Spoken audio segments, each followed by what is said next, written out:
Bam! Tanggol!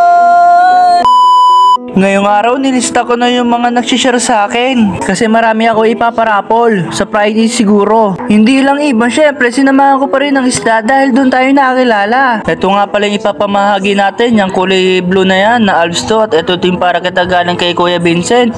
At ito mga isda na SB Blue. At meron din dito, kaso mga maliliit pa lang. At meron din dito, maliit din. At meron din dito, YKC po yan. Madami po yan. Isasama natin sa ating parapol. At meron din mga beta na Dambo Air at World Beta at meron ding mga molly. O diba marami tayong ipapamigay at may naisip ako etong monster fish na to. Ano kaya tawag dito? Ipamigay ko rin kaya. Kinuha ko na nga itong show tank at lilinisin ko kasi mamimili ako ng mga magagandang isda. So ayan, okay na, malinis na. Diyan yung makikita yung ipaparapol natin. Ngayon dumakot na ako ng SB Blue. Ayan nga pala yung napili ko, trio. Ayan kasi yung pinakamalaki sa akin mga isda at meron ding YKC.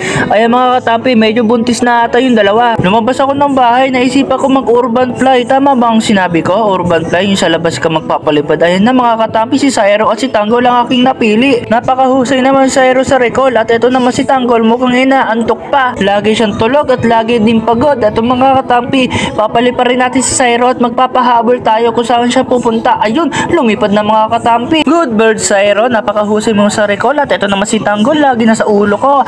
At pinapaikot namin itong dalawa. At si Tanggol, napakalupit talaga sa ikutan at napakalupit talaga umikot, ikot lang. Suggest naman kayo kung anong tricks ang ipapatricks natin dito kay Tanggol para pag-aaralin yan mabuti. Nagpahabol na ako mga katampi kay Syro. Ayo, rumoronda at ako tumatakbo. Dapat pala nakamotor ako. Ayo, patuloy pa rin sa paglipat mga katampi. At hingal na ako. At ito naman si Tanggol. Bakit na doon sa kapitbahay namin? Napakatamad talaga ni Tanggol at tatawagin natin siya. Ayun mga katampi, good bird. At ito mga katampi, nandito pala si Coco sa labas. Ayun, naglalakad lang yan. At ito na mga katampi, susubukan uli natin magpahabol. Ayun, lumipad na si Syro at hinahabol ako ng hinahabol habang ako itong matakbo palayo. Nakalimutan ko na naman magmotor. Ito mga katampi, si Tanggol nagkapit bahay na naman. Ayan mga katampi, kala ko siya mawawala at kinabahan ako. Ito na pala ang totoo mga katampi. Hindi ko na alam kung nasaan na si Tanggol. Biglang lumipad sa bubong. At Tanggol, nasaan ka na? Ako'y kinakabahan na. Unang urban mo pa lang ito. Nako mga katampi, ayun, nakulat akong bigla. Si Tanggol mahilig talaga sa basketball.